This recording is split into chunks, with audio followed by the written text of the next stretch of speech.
All right, last part that we're going to look at when it comes to our list.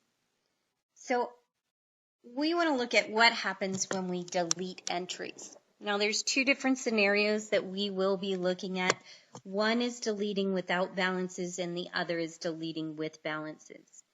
I'm going to show you two different, and so remember we've got our names lists over here.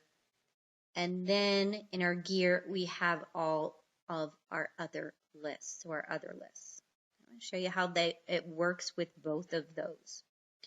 So let's go ahead in here first, and we see that we've got Dylan right here. Now, if you look over here, Dylan does have a transaction. Now, if Dylan had no transactions, I could actually delete, but really deleting and inactive are the same thing in QuickBooks Online. So what I mean by that is it will make them inactive even if we delete them, but your option to delete will not be there. Now, Dylan has a 0 balance, so we're our right to make him inactive. We're going to make that inactive. Now this takes Dylan out of my current list so that I'm not seeing him there. But if Dylan wants to come back, we get some more business from him, we can go ahead and include Dylan again with the list just by clicking on the gear at the very top, see this gear, and clicking here where it says include inactive. You will see that there's Dylan. He's deleted, but we can go ahead and make him active again. Now, when we're working with things like our chart of accounts, let's go ahead and let's go to that chart of accounts. And we're going to make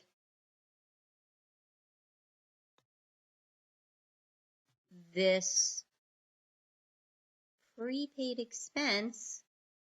We don't have any more prepaid expenses, so we decide that we're going to delete this.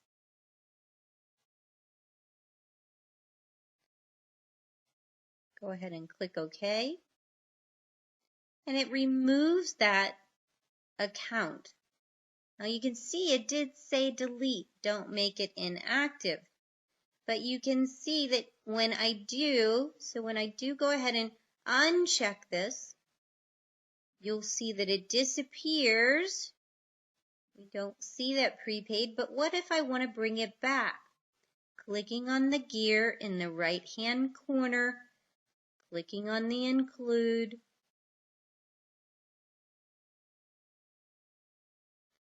and there you have it. So you can see I can bring that back and I can even make that active again. So that's without a balance, and that's great. But what happens over here? And let's go back to our customer list one more time. And we're going to go ahead over here.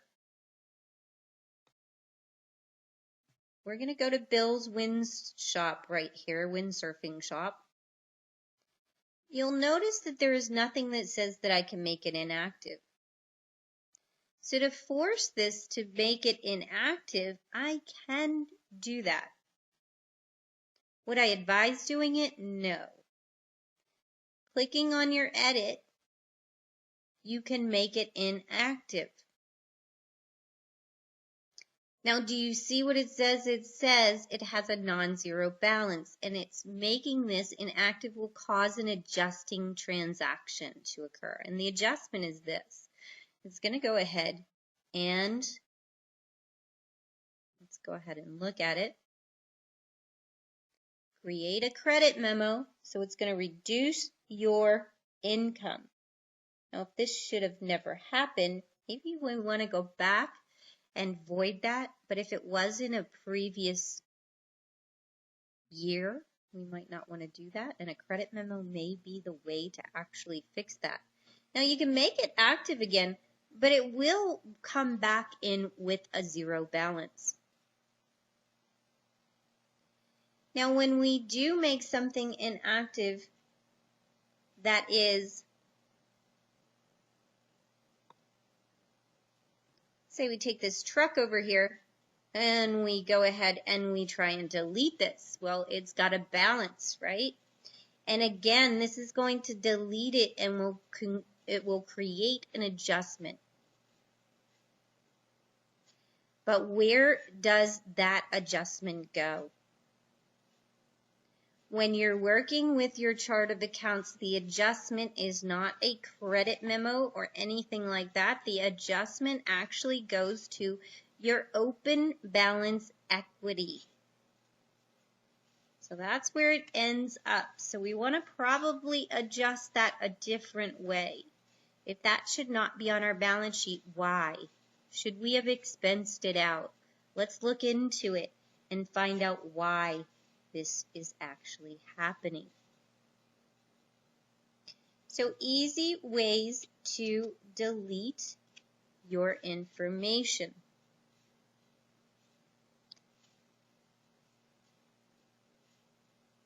Now I want to show you one other thing. I want to show you how to merge your transactions. So I've got a PG&E in here. And you can see that there. But let's say that I went in and I was quick adding and I put in Pacific Gas and Electric.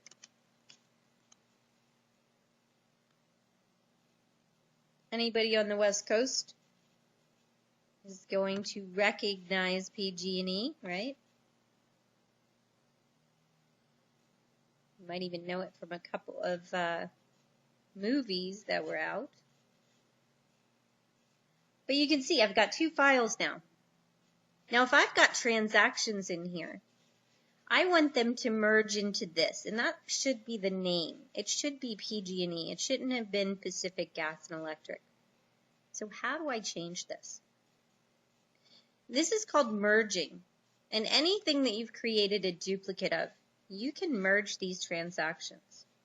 Now your first step is to come in to the file that you want to merge. And we want to merge this, and we want this to merge into PG and E.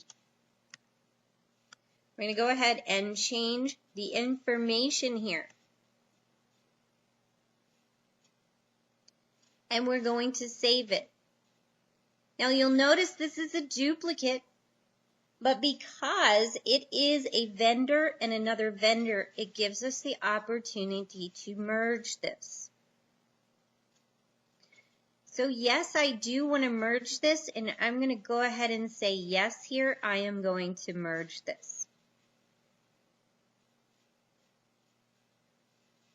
Now it will show deleted on my files.